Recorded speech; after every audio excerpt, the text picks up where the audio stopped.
డిమాన్ captain అయిన తర్వాత రితు తనని బాగా ఇగ్నోర్ చేస్తూ ఉంటుంది. ఇక డెమాన్ అయితే రితు చౌదరి తిరుగుతూ ఉంటాడు. ఎందుకు నన్ను ఇగ్నోర్ చేస్తున్నావు చెప్తావా అంటూ గట్టిగా అడుగుతాడు.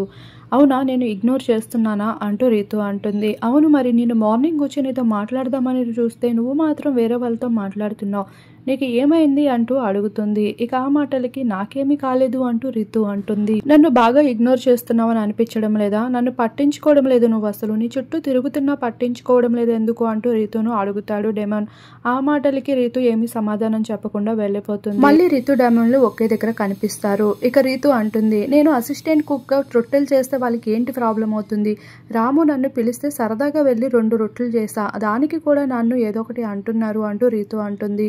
అవును, అలా అని ఇప్పుడు నేను కెప్టెన్ అయ్యా కదా అని నీకు కిచెన్లో అసిస్టెంట్ కుక్గా ఇస్తే హౌస్మేట్స్ అంతా మళ్ళీ నా మీద పడిపోతారు, మళ్ళీ నీకు ఫేవరిజం చేశానని అనుకుంటారు రితు అని డెమాన్ అనడంతో, నిజమే నువ్వు చెప్పింది కూడా, నాకు నువ్వు ఏమి చేసినా అలానే అనుకుంటారు ప్రస్తుతం అంటూ రితు అంటుంది. అయితే ఈరోజు ఏమైందో ఏమో కానీ రితు పెద్దగా డెమాన్ ని పట్టించుకోవడం లేదు కెప్టెన్ అయిన తర్వాత. ఈ విషయంలో డెమాన్ అయితే చాలా గింజుకుంటూ ఉంటాడు. అది చూసి కళ్యాణ్ బాగా ఎంజాయ్ చేస్తూ ఉంటాడు.